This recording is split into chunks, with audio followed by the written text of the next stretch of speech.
بسم الله الرحمن الرحيم. الحمد لله والصلاة والسلام على رسول الله. اما بعد، برادر سوال نمودند که بر طاغوت دموکراتیا و علمانی و لیبرالی چگونه کفر می‌ورزیم؟ بارک الله فیکم.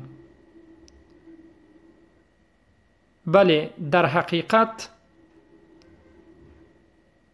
سیستم علمانی، به عباره دیگر سکولاریزم و لیبرالی و دموکراتی، این سیستم ها را طاغوت گفته می شود و امروز از همه مشهورترین طاغوت معنوی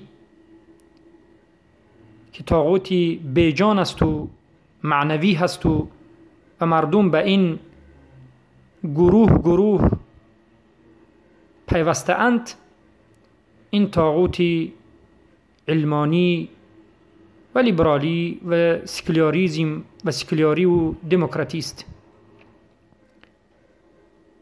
به این نمود طاغوت ها چگونه کفر ورزیده می شود؟ اولین عملی کفر ورزیدن بر علمانی و دموکراتی این است که انسان مؤمن اعتقاد باطل نمودن این طاغوت را بکند. البته این قول قلب است. اعتقاد این قول قلب است، سخن قلب است. اعتقاد و تصدیق. به دلش اعتقاد بکند که این نظام های باطل است و فساد است، و بعد از این که اعتقاد نمود که باطل هست، باید دموکراتی و علمانی و لیبرالی را ترک نماید. حتما این نظام ها را ترک بکند. این دومین راه. و بعد از این به قلبش این نظام ها را بد ببیند، به قلبش بغض و عداوت داشته باشد. این عمل قلب است. عمل قلب یعنی بغض و بدبینی نسبت این نظام ها، سکولاری، علمانی، دموکراتی، لیبرالی،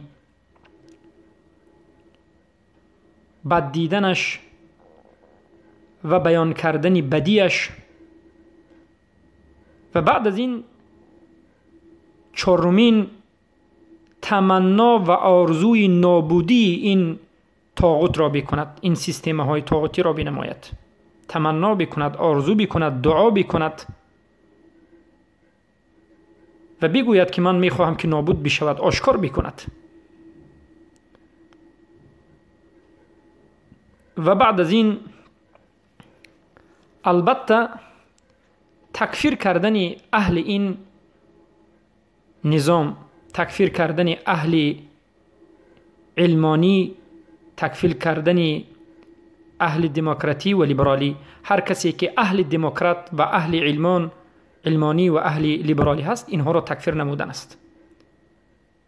پس همچنینی که ذکر نمودیم، با همین راه کفر بر طاغوت می‌ورزد، اعتزال می‌نماید، یعنی از همین دور می‌شود.